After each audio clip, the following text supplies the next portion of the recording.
को मेरा प्यार भरा नमस्कार। मैं श्रद्धा देशमुख आप सभी का स्वागत करती हूँ मेरे वीडियो पर।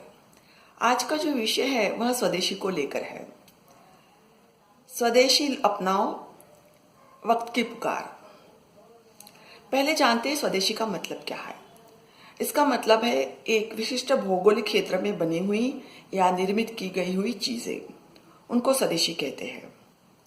दोस्तों, हम सब जानते ही हैं कि कोविड-19 के कारण हमारे देश की आर्थिक परिस्थिति बहुत मुसीबतों से और कठिनाइयों से जूझ रही है और इसको ऊपर उठाने की जिम्मेदारी हम सबकी भी है। हमने स्वदेशी चीजें अपनानी चाहिए। जैसे हमारे रोज की जरूरतमंद की चीजें होती है, तो टूथपेस्ट है, शैम्पू है, सोप है, ऐसी बहुत लंबी लिस्ट बन सकती है इन वस्तुओं की।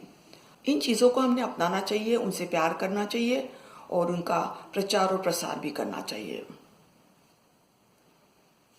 अभी कोविड-19 के लॉकडाउन के दरमियान हमारे देश के जो व्यवसाय थे, दुकानें थी, रेस्टोरेंट्स थे, सिनेमा हॉल्स थे, ये सभी बंद थे और इसमें काम करने वाले मजदूर बेरोजगार हो गए थे।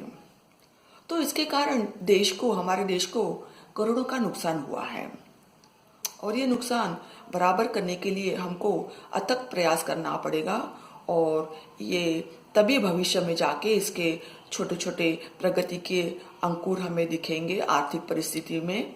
और ये लंबा रास्ता है, ये बहुत दूर तक जाने वाला रास्ता है, तो इसमें हमें काफी लगन से हमें आगे बढ़ते रहना पड़ेगा। इसके लिए हमने स्वदेशी और आत्मनिर्भर भारत की पुकार करनी पड़ेगी। जैसे हमने हमारे देश में सभी चीजें जो हमारे जरूरत की चीजें हैं वो सभी हमने अपने देश में बनानी चाहिए। जैसे सुई को लेकर हवाई जहाज तक या समुद्र में जाने वाले जहाज तक सब कुछ हमने हमारे देश में बनाना चाहिए। इससे क्या होगा कि हमें दूसरे देशों की ओर इन चीजों के लिए हाथ फैलाने की जरूरत नहीं पड़ेगी और ये चीजें जो अगर हमको उनकी तरफ हाथ फैलाने की जरूरत पड़ी तो वो देश हमारी कमजोरी जान के हमको मुंह मांगे दाम में ये सब चीजें बेचेंगी जो अपने को बहुत महंगा पड़ सकता है। तो इसके लिए हमने स्वदेशी अपनाओ, देश बचाओ का नारा लगाना चाहिए।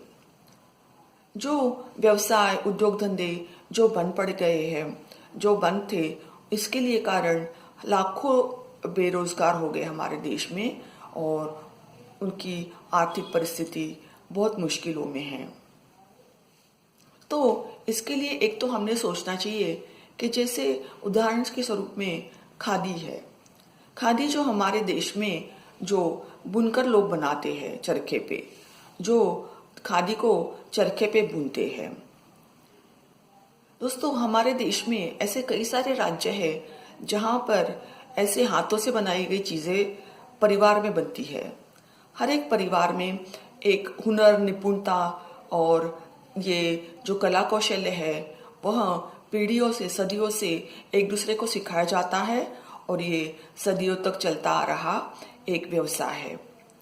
इसमें क्या होता है कि जो कारीगर होते हैं उनके पास ये एक खास तरह की कला होती है, कौशल्य होता है, जो उनको उनके घर के जो बड़े होते हैं सदस्य वो सिखाते हैं और ये भी इस व्यवसाय में आगे आगे इस व्यवसाय को बढ़ाते रहते हैं। तो चलो सोचते हैं ऐसी चीजें कौन सी है। ऐसी चीजें हैं चटाई, कारपेट बुनना, साड़ियाँ बुनना, शीशे से और संगमरमर से चीजें बनाना, जो घर सुशोभित करने के लिए वस्तुएं बनाई जाती है वैसी वस्तुएं बनाना, साड़ियाँ बनाना, साड़ियाँ बुनना, ऐसी सब चीजें बना के परिवार अपनी आमदनी करते रहते हैं। और हमने अगर ये चीजें को बाजार नहीं मिला तो ये हुनर भी नष्ट हो जाएगा लोगों के हाथों से। जो हस्तकला है ये भी, इसका भी कोई ठिकाना नहीं रहेगा और ये बहुत दुखद घटना हो सकती है। इसके लिए हमने स्वदेश में जो बनती है वही चीजें लेते रहने से हमारे देश को प्रगति पथ पर लेके जाने में हम सफल हो सकते हैं। मेरी वीडियो यहाँ पे खत्म हो रही दोस्तों, आप सभी को धन्यवाद।